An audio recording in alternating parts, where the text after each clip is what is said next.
After 7 long years, a black horse suddenly reappears at its owner's doorstep, carrying more than just memories of the past. What it does next shocks the entire family and uncovers a secret they never saw coming. Why did the horse return after all this time? And what hidden message did it bring with it?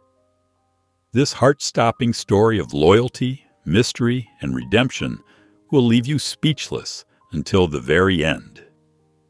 Before we get into the story, comment below where in the world you are watching from today. The Thompson family's farmhouse stood peacefully at the edge of rolling hills, where cricket songs and gentle breezes were usually the only sounds to break the evening quiet. The weathered wooden porch wrapped around the house like a warm hug, its familiar creaks a comfort to all who called it home. Inside, John Thompson sat in his favorite armchair, his reading glasses perched on his nose as he reviewed his students' papers one last time before retiring. Mary hummed softly in the kitchen, wiping down counters and arranging tomorrow's breakfast items. Her methodical movements a dance she'd perfected over years of caring for her family. Upstairs, Luke sprawled across his bed, one hand absently petting his old golden retriever while the other held his phone. The blue light illuminated his calm features as he scrolled through social media. In the next room, Emma lay on her stomach, feet swinging in the air as she texted her best friend about their upcoming science project. The peace of their evening routine shattered when a desperate neigh pierced the night air. The sound was unlike anything they'd heard before, urgent, almost human in its desperation. Luke's head snapped up, his phone forgotten. "Did you hear that?" he called out to Emma. "How could I not?" Emma's reply came as she scrambled to her feet, curiosity already pulling her toward her window. The siblings rushed to Emma's room, pressing their faces against the cool glass. There, bathed in silvery moonlight, stood a magnificent black horse. Its coat gleamed like polished obsidian, and its powerful frame seemed to vibrate with urgency.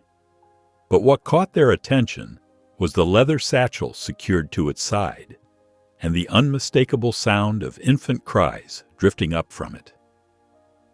"Oh my God," Emma whispered, her eyes wide. "Is that—" "We need to get Mom and Dad," Luke said, already turning toward the door. The siblings thundered down the hallway to their parents' bedroom, bursting through the door without knocking. John and Mary had just settled into bed, and both jumped at the sudden intrusion. "There's a horse outside," Emma blurted out. "With a baby," Luke added, his usually calm demeanor cracking with excitement. The family rushed downstairs and onto the porch, where the massive black horse pawed at the ground nervously. As they approached, the horse's ears flattened against its head, and it positioned itself protectively over the satchel, letting out a warning snort. Luke stepped forward slowly, his hands raised. "Easy there," he murmured, his voice gentle and steady. "We want to help." The horse's ears twitched forward, responding to Luke's soothing tone. Gradually, its defensive posture relaxed as Luke approached, allowing him to stroke its powerful neck. Mary carefully reached for the satchel while Luke kept the horse calm. Inside, just as they'd feared, was a tiny baby, red-faced from crying. The infant was wrapped in a pink blanket, and there, stitched in golden thread, was an elaborate crest, a rearing horse surrounded by stars. The family stood in stunned silence, the baby's cries now the only sound in the still night air. The Thompson family huddled in their living room, the soft glow of table lamps casting warm shadows across their worried faces. The baby had finally settled, cradled in Mary's arms, while John examined the golden crest embroidered on the pink blanket. "I know this symbol," John said, his fingers tracing the intricate design. "It's the Astor family crest. They own half the county, including that massive estate up on Miller's Hill." Mary pulled the baby closer to her chest. "The Astors? But why would their baby be delivered to us in the middle of the night by a horse? We need to return her immediately, John declared, standing up and reaching for his car keys. The longer we keep her here, the more trouble we could be in. Wait, Mary protested, her nurturing instincts kicking in. Something feels wrong about this. That horse brought her here for a reason. Luke, who had been quietly observing the black horse through the window, turned to face his parents. Mom's right. Look at how protective that horse is being. It's not acting like a runaway. It's acting like a guardian. That doesn't matter, John argued, his logical mind racing through potential consequences. We can't just keep someone else's baby, especially not an Astor's. The tension in the room grew as the family debated their next move. Luke returned to the satchel that had carried the precious cargo, his careful hands exploring its pockets. Hold on, he said, pulling out a cream-colored envelope. There's a letter. All eyes turned to Luke as he opened the envelope with trembling fingers. The paper inside was expensive, the kind used for formal correspondence. Luke cleared his throat and read aloud. Protect her. Do not trust them. The 5 words hung heavy in the air. Mary's arms tightened instinctively around the sleeping infant. John sank back into his chair, the weight of the situation visible in the slump of his shoulders. Well, he said quietly, that changes things. Without another word, Mary stood and headed toward the stairs. I'll set up the old bassinet in our room. She'll need somewhere safe to sleep. The family watched as she disappeared upstairs with the baby.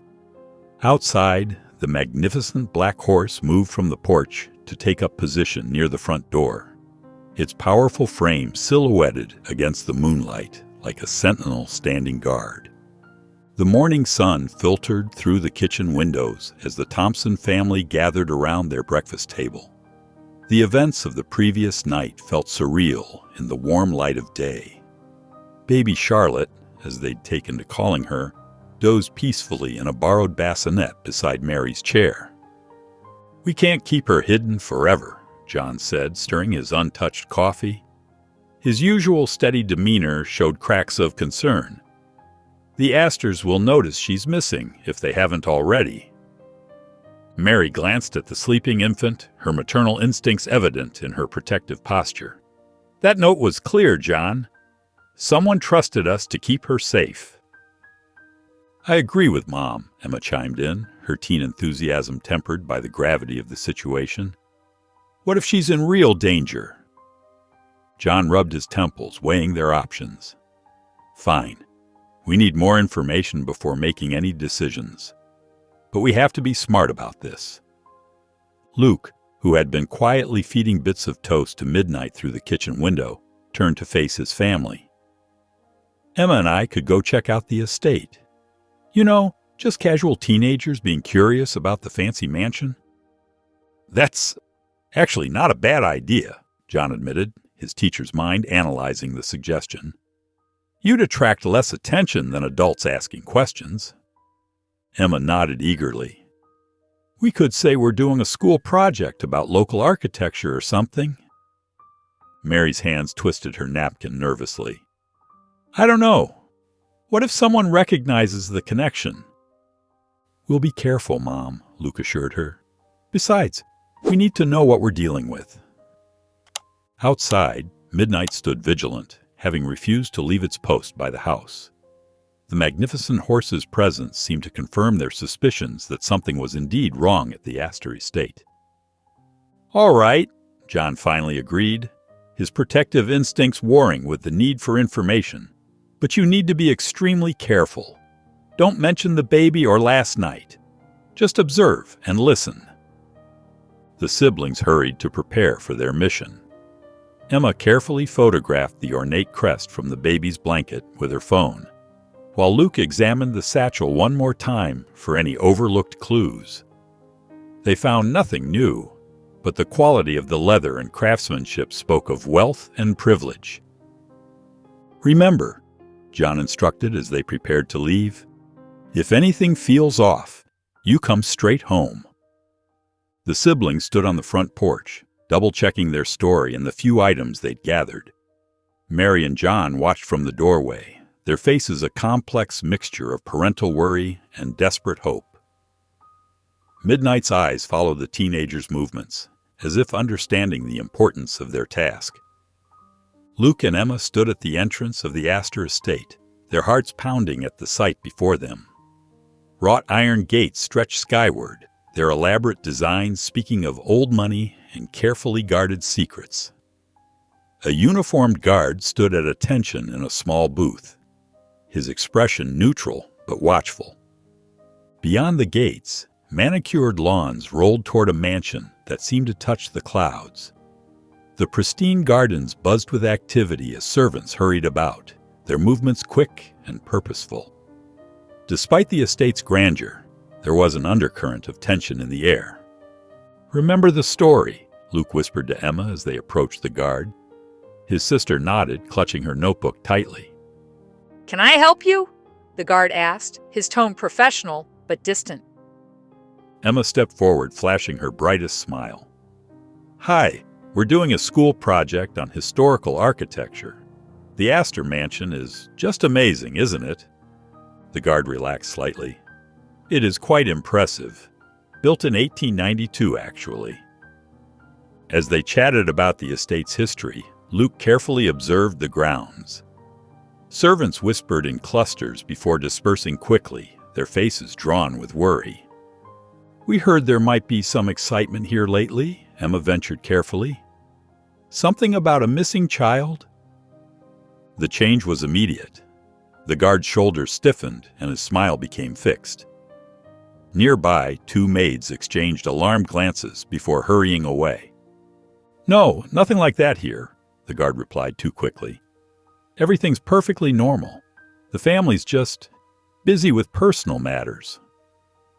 Luke noticed how the guard's eyes darted toward the mansion, his hands fidgeting with his jacket buttons. The denial felt rehearsed, hollow. Thanking the guard, the siblings started their walk home. They had barely made it half a mile when they noticed an elderly man waving them down from his front porch. "Hey there, young folks," he called out. "Saw you coming from the Astor place. Quite a show there last night, wasn't it?" Luke and Emma exchanged glances before. Luke and Emma burst through the front door, their faces flushed from running. In the dining room, John and Mary sat at the table, watching over baby Charlotte, who slept peacefully in a padded laundry basket lined with soft blankets. "Mom, Dad, you won't believe what we found out," Emma exclaimed, dropping into a chair. Mary pressed a finger to her lips, nodding toward the sleeping baby. Emma lowered her voice to an urgent whisper. Luke pulled up a chair beside his sister. "The guard was acting really strange when we mentioned a missing child. The servants, too. They all looked scared." "But that's not even the biggest news," Emma cut in. "On our way back, we met this old man who lives near the estate. He knew everything about the Astor family." John leaned forward, his expression serious. "Tell us exactly what he said." The siblings took turns explaining how the old man had worked as a gardener at the estate for decades. He told them about the two Astor brothers, Richard, the older one, and William, the younger. "Richard had an accident years ago that left him paralyzed," Luke explained. The old man said it made him bitter and angry, especially toward his younger brother, William. Emma nodded eagerly. William was different. Everyone loved him. He was kind and generous, always helping people. But he died in an accident just 2 months ago. Mary gasped softly, her hand covering her mouth. "That poor baby's father." "There's more," Luke continued. William's widow, Eleanor, inherited a huge part of the estate. The old man said Richard's wife, Margaret, was furious about it. He overheard her threatening Eleanor multiple times. "Last night," Emma added, "he saw someone helping a woman and baby escape through the back gates of the estate. He's sure it was Eleanor and Charlotte." The family fell silent, processing this information.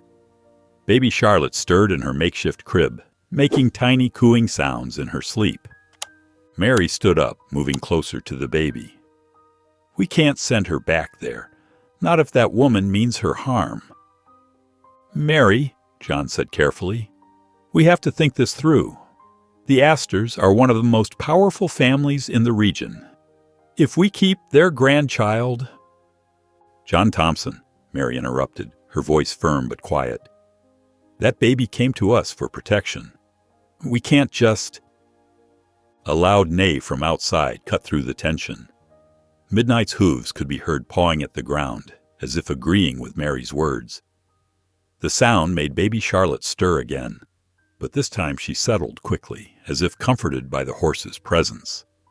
The family exchanged worried glances, the weight of their situation hanging heavy in the air. John rubbed his temples, torn between protecting his family and doing what seemed right. Mary stood protectively near the baby, while Luke and Emma sat in anxious silence, waiting for their parents' decision.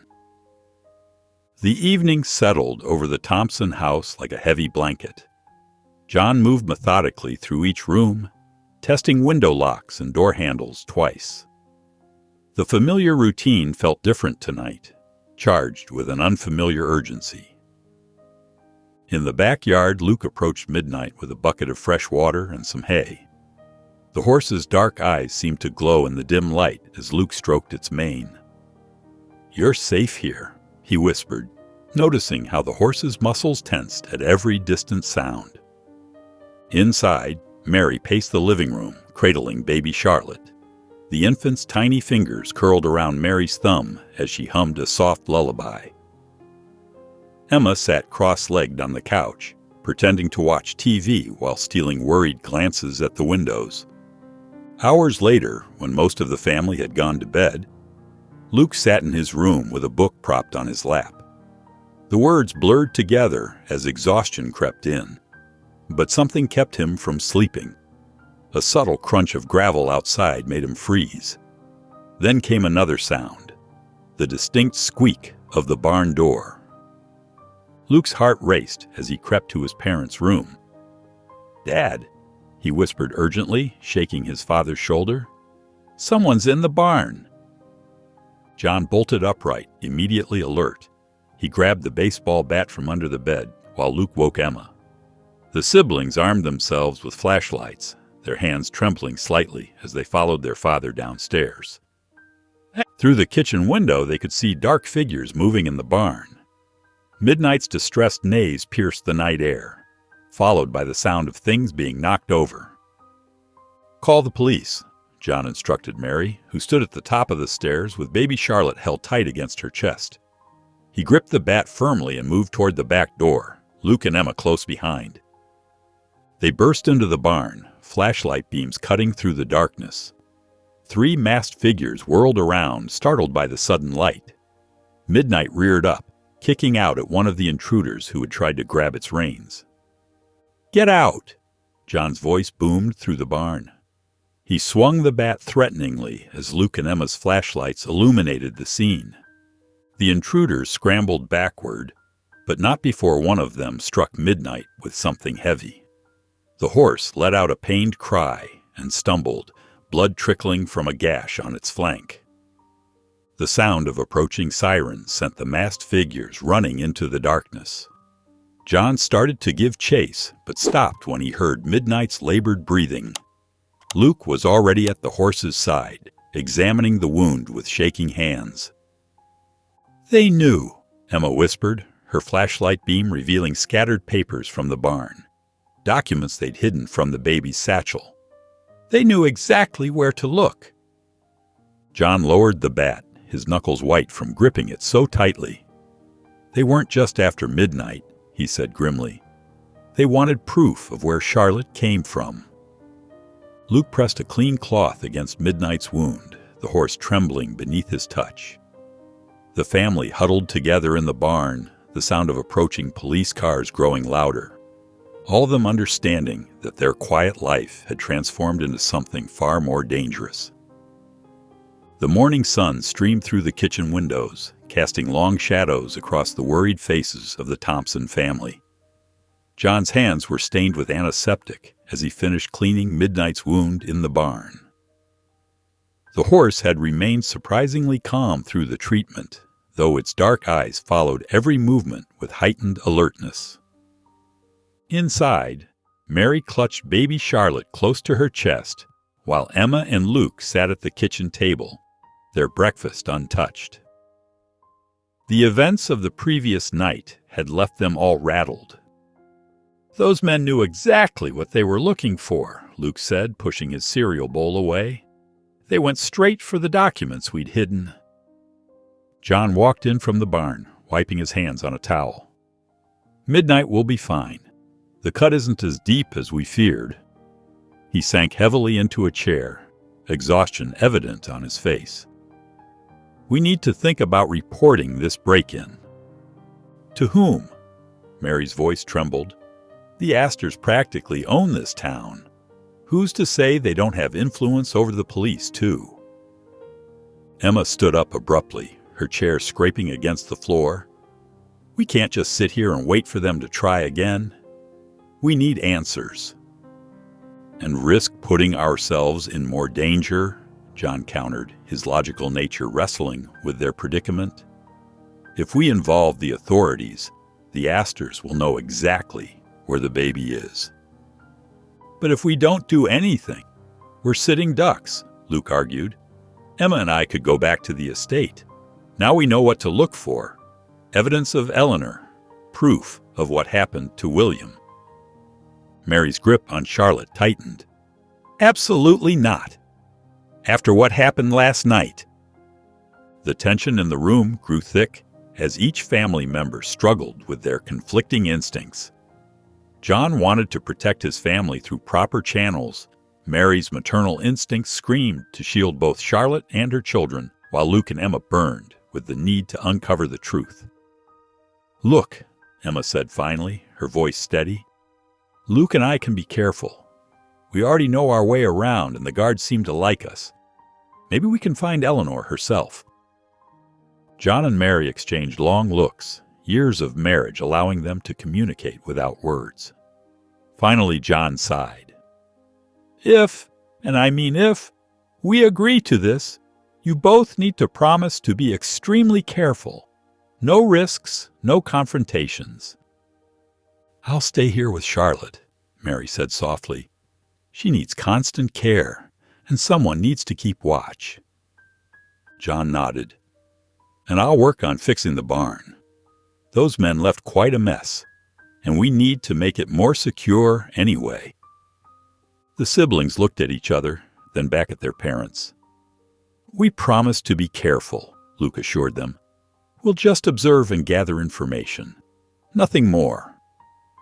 The family's agreement was uneasy, weighted with worry and fear, but it was an agreement nonetheless. They all knew that staying passive wasn't an option anymore, not with the threat of another attack hanging over their heads. The Thompson family sat around their dinner table, the weight of their unsuccessful investigation hanging heavy in the air. Luke pushed his peas around his plate while Emma slumped in her chair, both discouraged by their fruitless visit to the Astor estate. A soft knock at the door made them all freeze. John held up his hand, signaling for silence. He approached the door cautiously, his steps measured and quiet. Through the peephole, he saw an older woman in simple clothes, wringing her hands and constantly looking over her shoulder. After a moment's hesitation, John opened the door. The woman's face was lined with worry, her gray hair escaping from a neat bun. "Please," she whispered, "I need to speak with you about Charlotte." John ushered her inside quickly, checking the darkness behind her, before closing and locking the door. Mary stood protectively near the baby's makeshift crib while the siblings watched intently from the dining room. "I'm Mrs. Beatrice Collins," the woman said, her voice trembling. "I am Charlotte's nanny." She reached into her worn canvas bag and pulled out a leather-bound diary. "This belongs to Eleanor Astor, Charlotte's mother. You need to see what's in here." The family gathered closer as Mrs. Collins explained. Things changed after William died. His brother's wife, Margaret, she became obsessed with control. The estate, the finances, everything. Eleanor confided in me about the threats, the way Margaret was slowly taking over. Mary gasped softly as Mrs. Collins continued. It was Eleanor who planned Charlotte's escape. She knew Margaret would never let her keep the baby. She trusted Midnight, the horse, to bring Charlotte somewhere safe. The nanny's eyes filled with tears. Eleanor made me promise to help. Everything you need to know is in this diary. The financial disputes, the threats, even evidence of Margaret's attempts to harm Eleanor. John took the diary carefully, its worn leather smooth under his fingers. Why are you telling us this now? Because I've been followed, Mrs. Collins said, her voice barely above a whisper. I can't stay long. They're watching me, but I had to warn you. You must protect Charlotte. Eleanor, she trusted me to make sure her baby would be safe.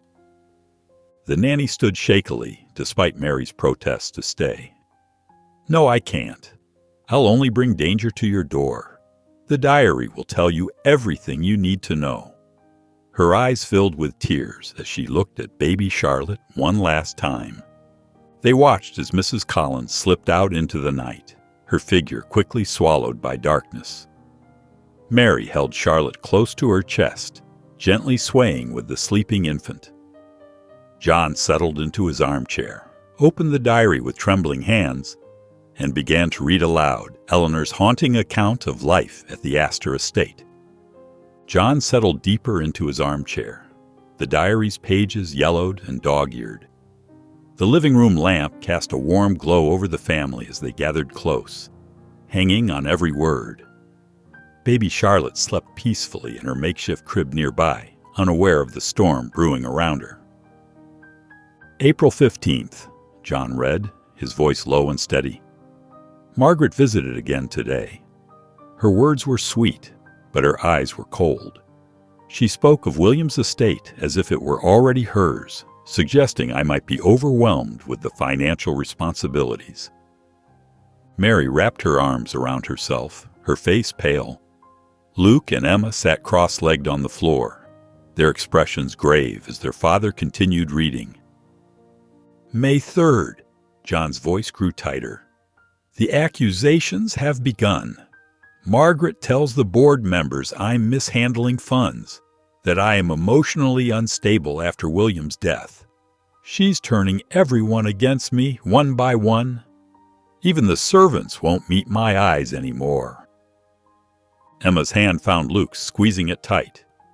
The entries grew darker, more desperate with each page turn. June 12th, John paused, swallowing hard. Margaret spoke about Charlotte today. She said children are better off with stable guardians, that a grieving widow might not be the best caretaker. I recognize the threat in her words, but what terrifies me most is what I found in William's old study, maintenance records for the car that crashed. Something doesn't add up. The brake lines. John's voice trailed off. Mary gasped, covering her mouth. She thinks William's accident wasn't an accident at all. John nodded grimly, closing the diary. Eleanor suspected Margaret was behind it, but she had no concrete proof. This isn't just about money or control anymore. It's about survival. We need to take this to the police, John said firmly, holding up the diary. These accusations, the threats, it's all documented here. Mary shook her head vigorously. No, we can't trust anyone yet. The Astors have influence everywhere. What if Margaret has connections in the police department? Mom's right, Emma interjected, sitting up straighter. We need to be smart about this. Maybe we could share certain parts of the diary with people we trust. Build a network of supporters before going public. Luke nodded enthusiastically. We could start with Pastor Mike. He has no connection to the Astors, and people respect him. And maybe Mrs. Peterson at the library. She used to work at the courthouse and knows everyone in town. The family fell into thoughtful silence, broken only by Charlotte's soft breathing.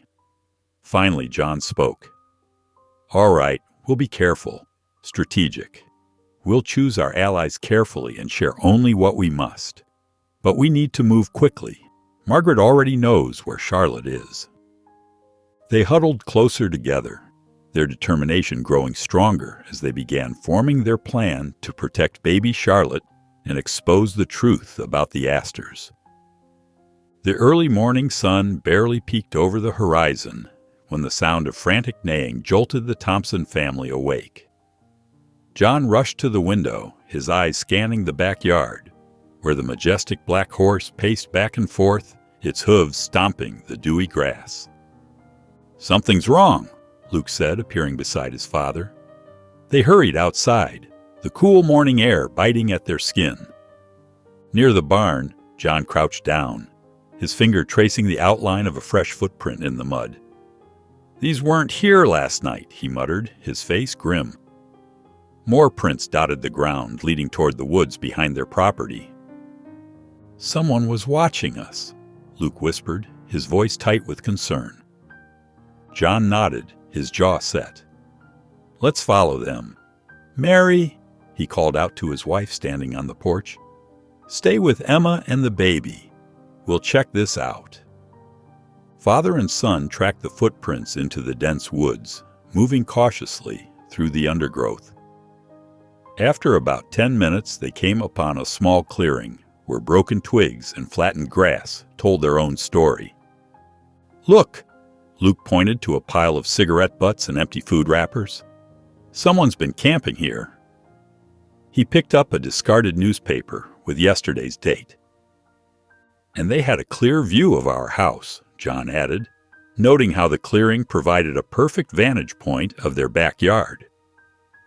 Back at the house, Mary and Emma watched as the horse positioned itself near the window where baby Charlotte slept. Every time a car passed by or a branch cracked, the horse's ears would prick up, and it would stamp its hooves aggressively. "It's protecting her," Emma observed, watching the horse's careful movements. "Like a guardian angel." When John and Luke returned, the family gathered in the kitchen to share what they'd found.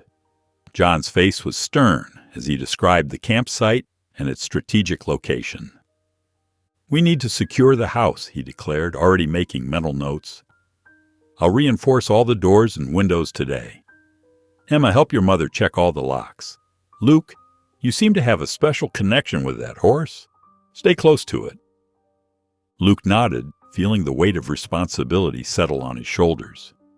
He walked outside to the horse, which had barely moved from its spot near Charlotte's window. Gently, he stroked its dark mane. "You need a name," he said softly. "How about Midnight?" The horse nudged his shoulder affectionately, and Luke smiled. "Midnight it is." As the day progressed, John worked methodically, adding extra locks and boarding up vulnerable windows. Luke stayed with Midnight, the bond between them growing stronger with each passing hour. When evening fell, the family gathered inside their newly fortified home. Outside, Midnight had settled near the porch, its soft neighing a comforting sound in the gathering darkness. Luke and Emma drove into town, their shopping list a mere cover for their true mission. The local historian's office sat above the town's aging library, a dusty haven of books and memories. "Are you sure about this?"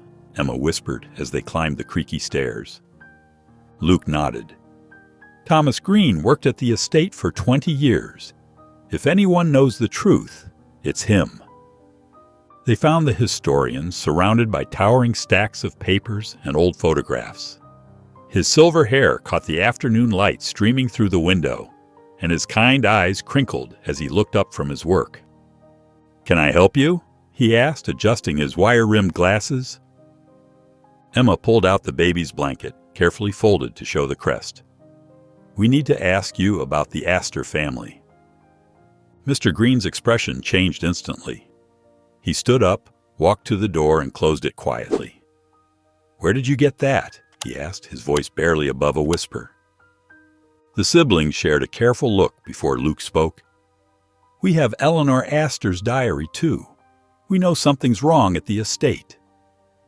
The historian sank into his chair, running a hand through his silver hair. "Margaret Astor had me dismissed when I started asking questions about William's accident, the brakes on his car." He paused, shaking his head. The timing was too convenient. Emma opened the diary to a marked page. Eleanor wrote about the accident, too. She suspected it wasn't random. "Nothing in that house is random," Mr. Green said firmly. "Margaret controls everything, the staff, the finances, even Richard. When William married Eleanor, things changed. The younger brother had more influence, more respect from the community. Margaret couldn't stand it." Luke leaned forward. "Can you help us protect the baby?" The historian pulled out a small notebook, writing down several names. These people worked at the estate. They saw things, heard things. Some might be willing to talk. He handed the paper to Luke. "Be careful who you trust. Margaret has eyes everywhere." The siblings thanked him and left quickly, their hearts pounding with the weight of new information. During the drive home, they remained silent, processing everything they'd learned. Back at the house, they found their parents in the kitchen. Midnight stood guard outside, visible through the window. The siblings shared what they'd learned, watching their parents' faces grow more concerned with each detail. "We need to move fast," John said, studying the list of names. "If what Mr. Green says is true, we don't have much time to gather evidence." Mary cradled baby Charlotte closer. "The more people who know the truth, the safer she'll be." The family sat around their kitchen table, the historian's warnings echoing in their minds as they began planning their next steps. The night wrapped around the Thompson house like a thick blanket. Luke sat on the porch steps, his breath visible in the cool air. Midnight stood beside him, ears twitching at every sound from the surrounding woods. Inside, the rest of the family tried to sleep, but tension kept them alert. "Good boy," Luke whispered, patting Midnight's neck. The horse's muscles were taut, ready to spring into action. Around midnight, shadows moved at the edge of their property. Luke spotted them first, 4 figures dressed in black, carrying what looked like rope and tools. His heart raced as he quietly pressed the alarm button his father had installed earlier that day. The intruders approached the barn, but Midnight was faster. The horse charged forward, rearing up with a fierce neigh that shattered the night's silence. The masked men stumbled backward, clearly surprised by the horse's aggressive defense. The family burst out of the house, John leading with a baseball bat, while Mary called the police. Emma switched on the floodlights, illuminating the chaos in their backyard. "Stop right there!" John's voice boomed across the yard. 3 of the intruders scattered, but John managed to tackle the 4th one. Luke rushed to help his father, while Midnight chased the others away, snapping at their heels as they fled into the darkness. They dragged the struggling man into the light. John pulled off his mask, revealing a young face twisted with fear. "Who sent you?" John demanded, keeping the man pinned. "I can't. They'll kill me if I talk," the man stammered. "Someone from the estate?" Emma pressed, standing nearby with her phone ready to record. The man's eyes darted between them. "We were just hired to get the kid back. They said to watch out for the horse. Said it was dangerous. That's all I know, I swear." "Who hired you?" John tightened his grip. "Never saw their face. Just got instructions and half the money up front. Was told to bring the baby back to the estate at all costs. That's all I know." John and Luke marched the trembling man to their storage shed, securing him inside with a padlock. They could hear police sirens in the distance. Back in the yard, Luke examined Midnight's legs, finding a few scrapes from the confrontation. He cleaned the wounds carefully while speaking softly to the horse. "You saved us again," he murmured, applying antiseptic to a cut on Midnight's foreleg. The horse nuzzled his shoulder in response, standing guard even while being treated. John joined them, his face grim. "We'll call the police in the morning. For now, that shed's the safest place for him." Midnight stomped restlessly, eyes fixed on the shed where their captive was locked away. The horse's protective instincts had proven invaluable once again, though the price of safety was written in the scrapes along its legs. The morning sun filtered through the barn's wooden slats as the Thompson family gathered around their captive. John stood with his arms crossed, his expression stern, while Luke knelt beside Midnight, applying fresh bandages to the horse's scrapes. The captive shifted uncomfortably against his restraints, his eyes darting between the family members. "Let's try this again," John said, his voice firm but controlled. "Who exactly hired you?" The man swallowed hard, glancing at Midnight, who stood protectively near the family. "Look, I told you. I never met them directly." Mary stepped forward, holding baby Charlotte. "This child's life is at stake. Please, we need to know everything." The captive's shoulders slumped. After a long moment, he spoke quietly. "It was Margaret Astor. She's been running everything since William died." Emma leaned forward. "What do you mean, running everything?" "The whole estate," he continued, his voice growing steadier. "She's working with Richard, the elder brother, to take control of the fortune. But the baby, she's the real heir. Gets everything when she turns 18. He paused, looking at Charlotte. "That's why they want her back so badly." Luke stopped tending to Midnight's wounds, his hand resting on the horse's neck. "They're trying to get rid of her." The captive nodded slowly. "Margaret's smart about it. Everything looks legal on paper. But she's got people meeting tonight at the old miller's warehouse to finalize their plans. That's where I was supposed to bring the baby." John and Mary exchanged worried glances. The captive continued, "More people will come. Margaret won't stop until she has control."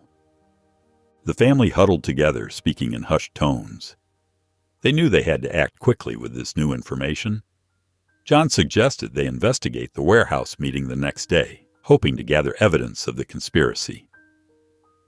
Luke returned to Midnight, who had remained vigilant throughout the interrogation. As he cleaned the last of the horse's wounds, he felt a profound appreciation for the animal's unwavering protection.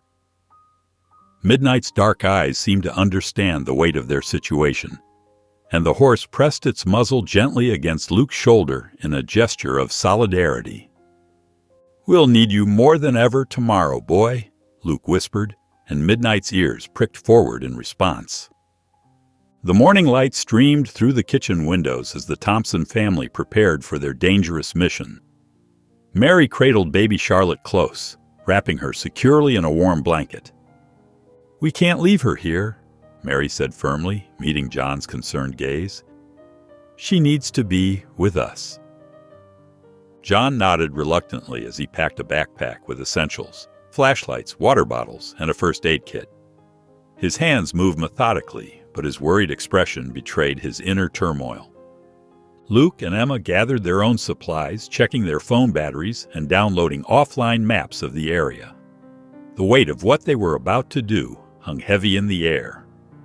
Outside, Midnight stood tall and alert, showing no signs of yesterday's injuries. The horse's dark coat gleamed in the sunlight as Luke gave him a final check-over. "Ready?" John asked, looking at each family member in turn.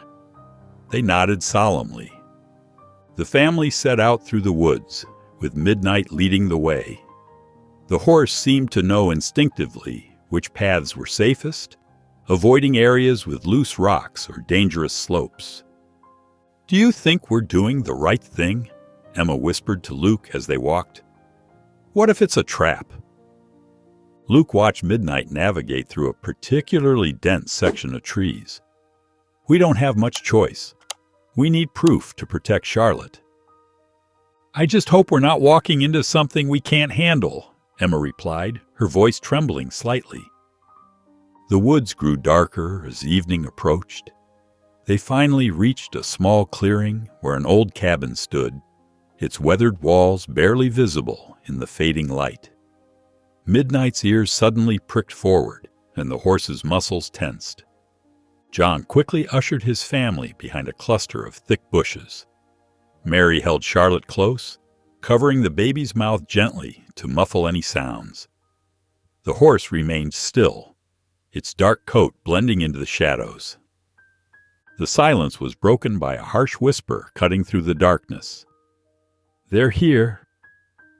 Hidden behind thick bushes, the Thompson family watched intently as dark figures emerged from the shadows near the cabin. In the dim evening light, they could make out Margaret Astor's tall, imposing figure, her expensive coat catching what little moonlight filtered through the trees. Two burly men flanked her sides, their stances rigid and alert.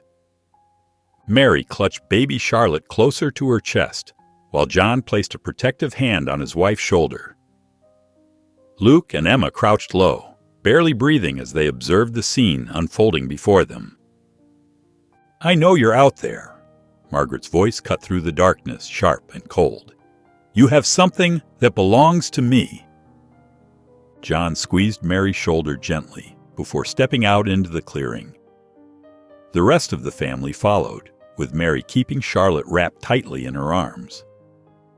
"The baby doesn't belong to you," John said firmly, his voice steady despite his racing heart. "We know what you're trying to do." Margaret's laugh was harsh and bitter. "You simple people have no idea what you're involved in. That child needs proper care, proper upbringing. Her life is in danger without my protection." "The only danger to Charlotte is you," Emma burst out, her voice trembling with anger. "We read Eleanor's diary. We know everything." Margaret's face twisted with rage. "Hand over the baby now," she demanded, gesturing to her guards, "or things will become very unpleasant." The guards began to move forward, their heavy boots crunching on fallen leaves. Midnight, who had been standing silently in the shadows, suddenly let out a piercing neigh that echoed through the woods. The horse's cry was filled with warning and fury. "Last chance," Margaret snarled. "Give me the child." The guards took another step forward, but Midnight was faster. The horse charged forward with incredible speed, powerful hooves connecting with the nearest guard's chest. The man went down with a heavy thud, sending the other guards scrambling backward in surprise. "Run!" John shouted, grabbing Mary's arm and pulling her toward the trees. Luke and Emma sprinted after their parents, with Midnight's thundering hooves close behind them. They crashed through the undergrowth, branches whipping at their faces as they fled deeper into the woods. Behind them, angry shouts and crashing footsteps indicated their pursuers weren't far behind. "Stop them!" Margaret's voice rang out through the darkness. "Don't let them escape!" The Thompson family moved swiftly through the dark forest, their breaths coming in short gasps. Mary held Charlotte close, shielding the baby's face from low-hanging branches. John led the way, occasionally pausing to listen for sounds of pursuit. Midnight trotted ahead of them, the horse's black coat blending perfectly with the shadows. When they reached a small stream, John gestured for everyone to stop. "We need to hide our tracks," he whispered, his voice barely audible above the gentle flow of water. "Let's walk through the stream for a while." The cold water soaked their shoes as they carefully made their way upstream. Emma stumbled on a slippery rock, but Luke caught her arm before she fell. The baby stirred, but remained remarkably quiet, as if sensing the need for silence. As they ventured deeper into the forest, the terrain became increasingly challenging. Thick undergrowth scratched at their legs, and fallen logs blocked their path. An owl's sudden hoot made them freeze, hearts pounding, until they realized it was just nature's nocturnal chorus. Luke kept looking over his shoulder, straining his eyes in the darkness. Every snapped twig or rustling leaf made him tense. The weight of protecting his family pressed heavily on his young shoulders. "Watch out," John warned as they skirted around a thorny bush. In the distance, they heard what sounded like a wolf's howl. Mary pulled Charlotte closer, while Emma moved nearer to her brother. Midnight suddenly stopped, ears perked forward. The horse's head turned sharply to the left, and without hesitation, it began leading them down a narrow path they hadn't noticed before. The path wound between two large boulders and eventually led them to a hidden cave entrance. John pulled out his phone, using its dim light to inspect the cave. It was dry and seemed uninhabited, extending back far enough to shelter them all comfortably. "We'll rest here for the night," he decided, helping Mary settle down with the baby. Emma and Luke gathered some fallen leaves to create makeshift bedding, while Midnight took up position near the cave's entrance. The horse's strong presence provided a sense of security as darkness settled completely around them. The family huddled together for warmth, their backs against the cool cave wall. Charlotte had finally fallen asleep in Mary's arms. Her tiny fingers curled around her mother's thumb. Though exhausted, they knew they couldn't fully relax. Danger still lurked in the forest around them. In the dim light of the cave, Mary pulled out Eleanor's diary with trembling hands. The family gathered closer as she began to read, her voice barely above a whisper. "Margaret's behavior became increasingly erratic after William's accident," Mary read. "She demanded access to all financial records and began making veiled threats about Charlotte's future." As Mary turned the pages, her face grew pale. Listen to this entry. "Today, I overheard Margaret speaking to someone about brake lines and accidents. Could she have been behind William's crash? I'm terrified for Charlotte's safety." John ran his hand through his hair, his expression grim. "This isn't just about money anymore. It's about covering up a murder." Emma huddled closer to Luke, who absently stroked Midnight's mane as the horse stood guard near them. The baby slept peacefully, unaware of the dark revelations surrounding her family. "We can't just hide forever," Luke said, breaking the heavy silence. "We need to expose what Margaret did." "Mr. Green, the historian," Emma added quickly. "He seemed genuinely concerned when we spoke to him. He might know people who can help us prove Margaret's involvement." John nodded slowly. "We'll need evidence that will stand up in court. The diary is a start, but we need more." "The townspeople," Mary suggested. "Some of them must have noticed something suspicious around the time of William's death." The family spent the next hour planning their next moves. They would need to be careful. Margaret's influence reached far, but they had one advantage. She didn't expect them to fight back. "We should leave soon," John said, checking his watch. "It's almost dawn, and we'll have better cover in the early morning light." They gathered their few belongings, making sure to secure the diary safely. Mary wrapped Charlotte snugly in her blanket, while the siblings helped their parents prepare for the journey ahead. Midnight's ears suddenly perked up, and the horse moved closer to the cave entrance. Luke followed, peering out into the forest. The first rays of sunlight were breaking through the trees, casting long shadows across the ground. "It looks clear," Luke whispered back to his family. One by one, they emerged from the cave. The morning air was crisp and cool, and a light mist hung between the trees. Midnight took the lead, stepping carefully along the path, while the family followed close behind. They moved with purpose now, no longer just running away. They were heading toward something, toward justice, toward the truth, toward an end to this dangerous situation they'd found themselves in. The family made their way through the quiet streets of the early morning town, keeping to the shadows. Midnight followed close behind, his hooves clicking softly on the cobblestones. They found Thomas Green's small office tucked between a bookshop and a cafe. The historian's eyes widened as they entered, taking in their disheveled appearance and the sleeping baby in Mary's arms. "I've been worried since the siblings' visit," he said, quickly ushering them inside and locking the door. John laid out Eleanor's diary on Green's desk, pointing to the crucial entries about William's death and Margaret's suspicious behavior. The historian's face grew grave as he examined the evidence. "This confirms what I've long suspected," Green said, his voice heavy with concern.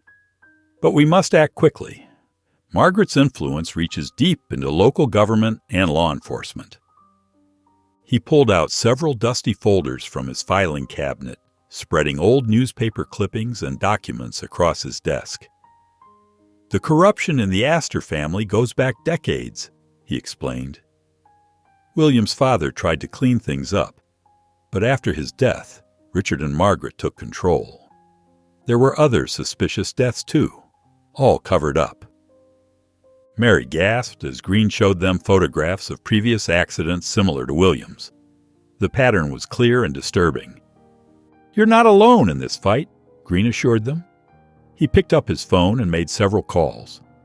Within an hour, his office filled with trusted allies, former servants, groundskeepers, and even a retired police officer who had investigated William's accident. Sarah, a former maid, spoke up first. "I was there the day of William's accident. I overheard Margaret talking about brake lines with someone in the garage." James, the retired officer, nodded grimly. "I knew something was wrong with that investigation, but my superiors shut it down quickly. Too quickly." The group spent the next hour sharing information and forming a plan. Each person had a piece of the puzzle: suspicious conversations overheard, documents that had disappeared, witnesses who had been silenced through threats or bribes. "We need to move now," Green insisted. "Margaret will be expecting you to hide, not to fight back. We have the advantage of surprise, but it won't last long." Outside, Midnight stood guard by the office window, his head held high and alert. The horse seemed to sense the gravity of what lay ahead, pawing at the ground impatiently. The family exchanged determined looks with their new allies. They had started this journey alone, protecting a baby who had been entrusted to them. Now they had support, evidence, and a clear purpose: to expose the truth and ensure justice for William and Eleanor. As they prepared to leave for the estate, Midnight's presence seemed to give them all courage. The majestic horse that had brought Charlotte to safety would now help them secure her future. Green led the way out of his office, followed by the family and their group of allies. They moved with purpose toward the Astor estate, each carrying pieces of evidence that would finally bring light to years of darkness. The group approached the Astor estate's iron gates under the cover of darkness. Moonlight cast long shadows across the manicured lawns as guards patrolled the perimeter with flashlights. Midnight stood beside Luke, his dark coat blending perfectly with the night. Sarah, the former maid, pointed to a weathered service entrance hidden behind thick ivy. "The guards never check this area," she whispered. "The door's lock hasn't been changed in years." Midnight nudged Luke forward, as if sensing the importance of their mission. The horse's ears twitched at every sound, acting as their early warning system. James, the retired officer, produced an old key and carefully unlocked the door. It creaked open just enough for them to slip inside one by one. They crept through dim service corridors, their footsteps muffled by thick carpeting. The library doors loomed ahead, solid oak with brass handles that gleamed in the darkness. Inside, John and Thomas Green went straight to the large desk while Mary and Emma searched the filing cabinets. "Here," Green whispered urgently, holding up a folder. "Financial records showing massive withdrawals after William's death. And look, letters to known criminals, dated just days before the accident." Mary's hands trembled as she discovered another damning piece of evidence, a draft of Eleanor's will with Margaret's handwritten notes in the margins, calculating the estate's worth without the widow and child in the picture. They carefully photographed each document with their phones, working quickly in the dim light. The evidence was overwhelming. Years of manipulation, threats, and carefully planned accidents, all leading to Margaret's ultimate goal of controlling the Astor fortune.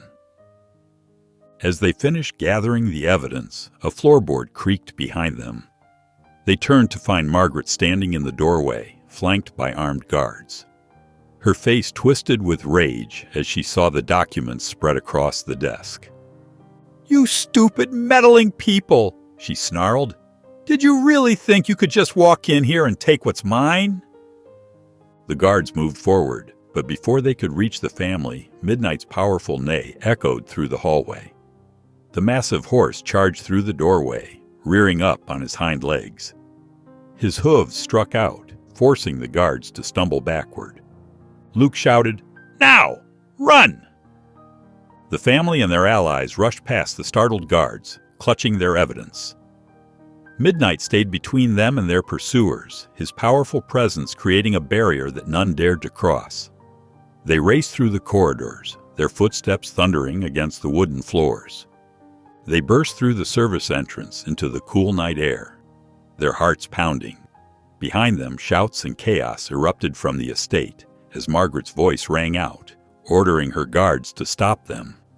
But Midnight's strategic positioning and the family's head start gave them the advantage they needed to escape into the darkness, their precious evidence secured. The old pickup truck bounced along the dirt road, leading the small convoy to Thomas Green's safe house. Midnight followed close behind, his hooves sure-footed, even in the dark. The cabin emerged from the shadows, a weathered but solid structure nestled among towering pines. "Quick, inside, everyone!" Thomas urged, unlocking the heavy wooden door. "We should be safe here for now."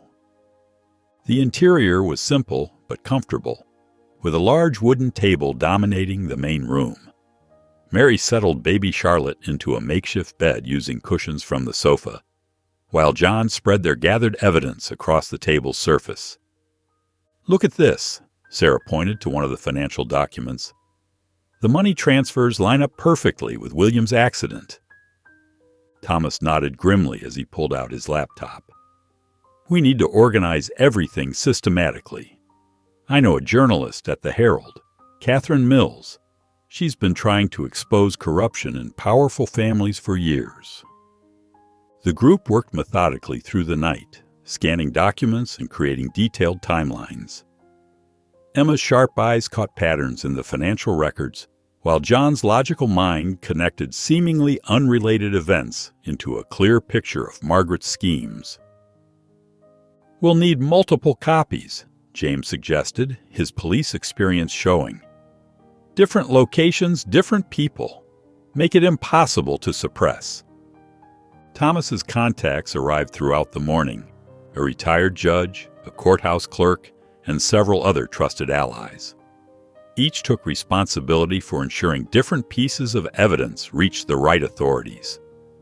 As the others worked, Luke stepped outside to check on Midnight. The horse stood alert near the cabin's edge, ears forward and scanning the tree line. Luke approached slowly, running his hand along Midnight's strong neck.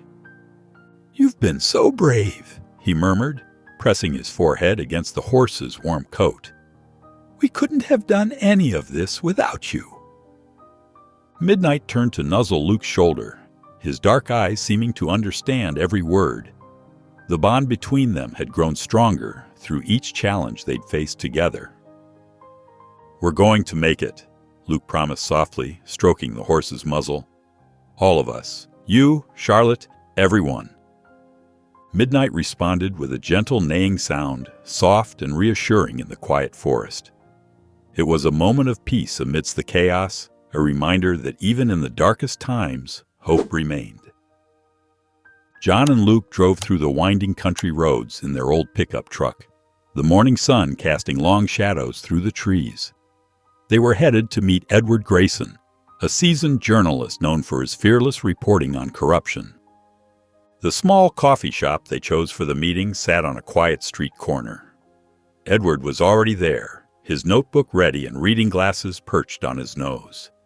He stood to greet them, his firm handshake and steady gaze inspiring confidence.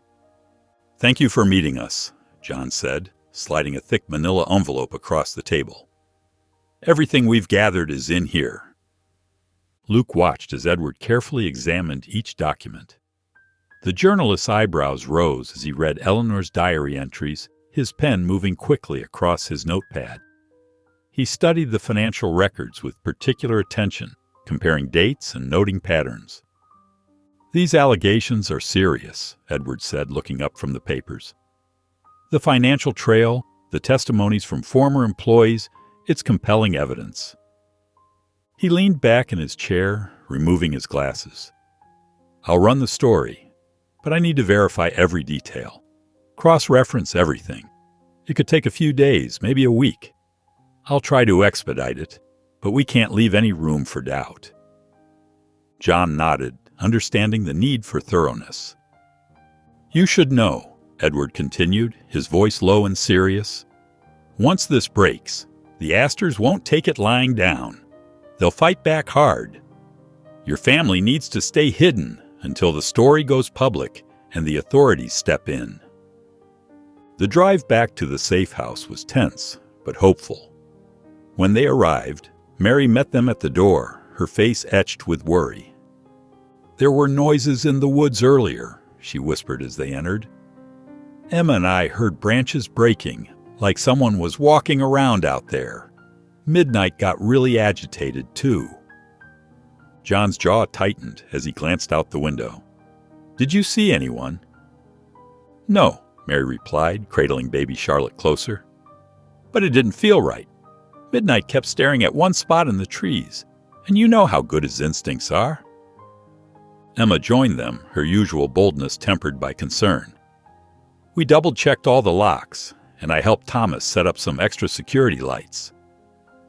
The family gathered in the main room, the weight of their situation settling over them. They knew the next few days would require constant vigilance as they waited for Edward's story to break. The morning quiet was shattered by the urgent knocking at the safe house door. Thomas Green burst in, clutching a newspaper, his face pale with worry. "Oh, they've gone public first," he said, spreading the paper on the kitchen table. The headline blazed across the front page. "Astor family accuses local family of kidnapping heiress." Mary's hands trembled as she read the article. The Astor family's lawyer had painted them as criminals who had stolen baby Charlotte for ransom. Margaret Astor was quoted expressing her deep concern for her niece's safety. "This complicates everything," John said, running his hands through his hair. "They're trying to get ahead of the story." The crash of breaking glass interrupted their discussion. Black-clad figures poured through the windows, while others burst through the back door. Midnight's warning neigh came too late. "Get the baby!" John shouted, grabbing a nearby chair to fend off the intruders. Luke rushed to help his father while Emma and Mary ran upstairs with Charlotte. Thomas quickly led them to a hidden passage behind a bookshelf, an escape route he had prepared for just such an emergency. Outside, Midnight fought fiercely, kicking and charging at the men who tried to block the family's escape. But one of the attackers struck the horse's leg with a metal pipe, causing it to stumble. Despite its injury, Midnight continued to create enough chaos to distract the attackers. The family slipped through the secret passage and emerged in the woods behind the house. Thomas's allies waited there with a van ready to whisk them away. "The horse!" Luke cried, seeing Midnight limping toward them. "There's no room," one of the allies said. "We need to go now." But Midnight, even injured, followed their van as they sped away, keeping pace despite the obvious pain. They drove for hours, taking back roads and switching vehicles twice to throw off any pursuit. Finally, they reached a small town where another of Thomas's contacts owned a motel. The owner, a kind-faced woman named Sarah, quickly ushered them into a room at the back of the building, far from prying eyes. Luke immediately went to tend to Midnight's injuries in the motel's small stable. The horse's leg was swollen, but not broken, a lucky break considering the force of the blow. In their room, the family gathered to assess their situation. Baby Charlotte slept peacefully, unaware of the chaos around her. Mary gently stroked the child's hair while John paced the floor. "We can't back down now," Emma said firmly. "We have the truth on our side." John nodded, stopping his pacing. "We'll contact Edward, tell him to release everything he has verified so far. We can't let them control the narrative any longer." "Thomas's allies are still with us," Mary added. "And Midnight proved again today that we're not alone in this fight." They all agreed. It was time to push back against the Astors' lies and bring the truth to light, no matter the cost. The next morning, Edward Grayson's explosive exposé dominated the front page of every major newspaper in the region. The story laid bare the dark underbelly of the Astor estate, complete with financial documents showing suspicious transfers, sworn statements from former employees, and excerpts from Eleanor's diary detailing the systematic campaign of intimidation against her and baby Charlotte. Social media erupted with outrage. Photos of Margaret Astor's cold smile contrasted sharply with the documented evidence of her schemes. People shared the story relentlessly, demanding justice for Eleanor and her child. In their motel room, the Thompson family watched the coverage unfold on the small television. Mary held Charlotte close, while John read aloud comments from supporters online. Emma tracked the growing number of shares and responses, while Luke divided his attention between the news and checking on Midnight through the window. By midday, their allies brought word that the district attorney's office had launched a formal investigation into the Astor estate. Police cars were seen entering the mansion's gates, and rumors spread that Margaret Astor was being questioned. "They're actually looking into it," Emma said, her voice filled with wonder. In the modest stable behind the motel, Midnight showed signs of improvement. The swelling in its leg had decreased, and the horse stood taller, letting out occasional soft neighs as Luke applied fresh bandages. "You're getting stronger every hour," Luke murmured, patting the horse's neck. "Just like our case against them." Back in the room, John received a secure call from Thomas Green. The historian reported that several former Astor employees had come forward, emboldened by the published story, offering additional evidence of Margaret's wrongdoing. Mary watched Charlotte playing with a small stuffed animal, blissfully unaware of the storm surrounding her. "Maybe we really can win this," she said softly. The family gathered by the window as the evening news began, another segment on the scandal. Public sentiment had shifted dramatically in their favor. People were calling for justice, demanding accountability from the powerful Astor family. "Look at all those comments supporting us," Emma pointed out, scrolling through her phone. "They believe us." The horse's gentle neigh from outside seemed to echo their growing optimism.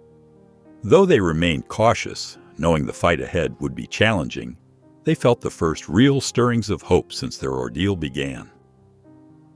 The Thompson family entered the imposing courthouse, their steps echoing through the marble halls. Baby Charlotte, nestled in Mary's arms, remained peaceful, despite the tension surrounding them. Midnight waited outside, watched over by trusted allies. In the courtroom, John spoke first, his steady voice carrying through the hushed space as he detailed finding Charlotte on their doorstep. Luke and Emma followed, describing their investigations and encounters at the Astor estate. Mary's testimony about the attacks on their home brought gasps from the gallery. Mrs. Beatrice Collins, the nanny, approached the stand with quiet dignity. Her hands trembled as she recounted the nights she spent helping Eleanor protect Charlotte, describing Margaret's increasing control over the household. Other former employees came forward, gardeners, maids, and kitchen staff, each adding pieces to the dark puzzle of life at the Astor estate. The courtroom fell silent when Eleanor Astor herself entered. Her face showed the strain of recent months, but her voice remained clear and strong as she described her ordeal. She told of being confined to her rooms after William's death, of Margaret's threats against Charlotte, and of the desperate night she entrusted her baby to Mrs. Collins and Midnight. "She said she would make Charlotte disappear," Eleanor testified, her voice breaking. "Just like she made William's brake lines disappear." During the middle of the proceedings, the prosecution presented their evidence. Financial records showed massive transfers of money following William's death. Security footage revealed Margaret's hired men stalking Eleanor. Most damning were the recorded conversations between Margaret and her conspirators, discussing plans to handle the baby situation. The evidence mounted steadily. Forged documents attempting to deny Charlotte's inheritance, witness statements about Margaret's involvement in William's car accident, and proof of her attempts to falsify Eleanor's mental health records. When the judge finally delivered his ruling, the tension in the courtroom was palpable. He awarded temporary guardianship of Charlotte to the Thompson family, citing their demonstrated commitment to her safety and welfare. Margaret stood stone-faced as he listed her crimes: conspiracy, attempted kidnapping, fraud, and criminal negligence in William's death. The judge's gavel fell with finality, and relief washed over the Thompson family. Eleanor hugged each of them, tears streaming down her face as she thanked them for protecting her daughter. Outside the courthouse, Midnight whinnied softly as the family emerged, the horse's presence a reminder of how their extraordinary journey had begun. The Thompson family pulled into their driveway, exhausted but relieved. Their home, recently rebuilt after the attacks, stood as a testament to their resilience. The fresh paint and new windows couldn't erase their memories, but somehow made them stronger. John helped Mary out of the car, while Luke and Emma stretched after the long drive from the courthouse. Midnight trotted over from the barn, his hooves clicking softly against the gravel. "It's really over," Emma whispered, leaning against the porch railing. Inside, they gathered in their living room, where it had all begun months ago. Mary ran her hand over the spot where Charlotte's makeshift crib had stood. "Remember that first night?" she asked, her voice soft with emotion. "We had no idea what we were getting into," John replied, shaking his head with a gentle smile. "But I wouldn't change a thing." Luke sat by the window, watching Midnight graze in the yard. "We all found something we didn't know we were looking for," he said. "A purpose bigger than ourselves." The next morning, they helped Eleanor and Charlotte settle back into their wing of the Astor estate, now secured with new staff and security systems. Eleanor had transformed the space, removing all traces of Margaret's influence.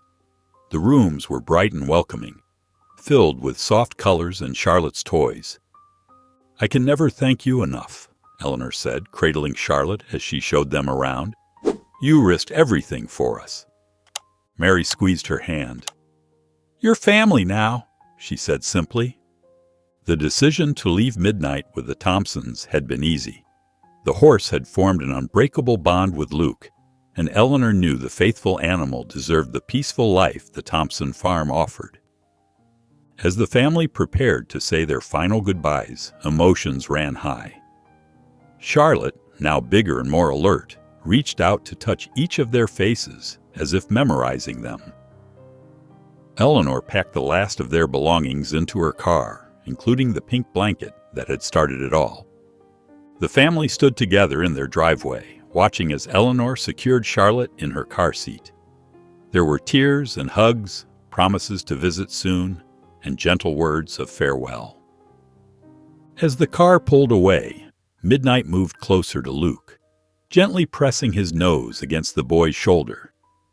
The gesture seemed to say everything that words couldn't, about loyalty, courage, and the bonds that form in the midst of adversity.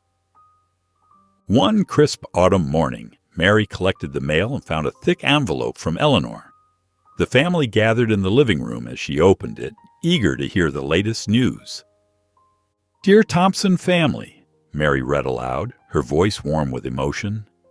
"Charlotte has started crawling everywhere, getting into everything she can reach." She paused to show them a photograph of a beaming Charlotte, her dark curls framing her chubby face. John leaned forward in his armchair, smiling. "She looks just like her father," he observed quietly. The letter continued, describing Eleanor's progress in reshaping the Astor estate into a place of joy and healing. She had transformed the gardens where Charlotte now played daily and established a foundation in William's name to help families in crisis.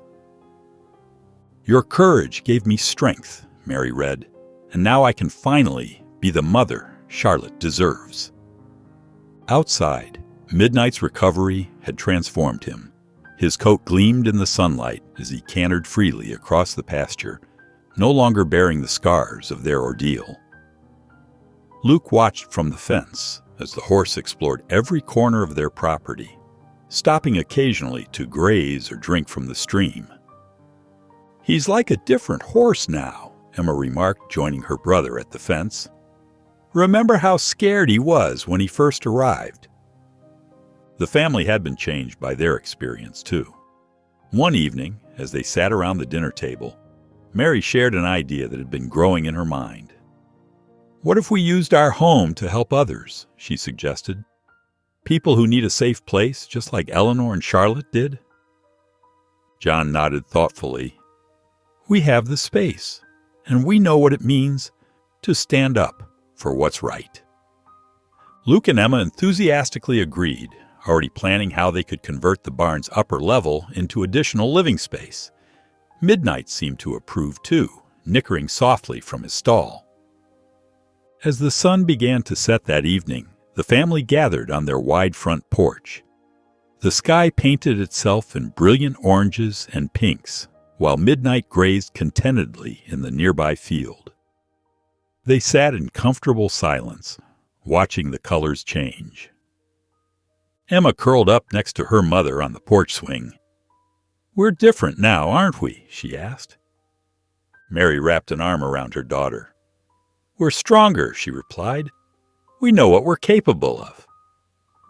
Luke leaned against the porch railing, watching Midnight.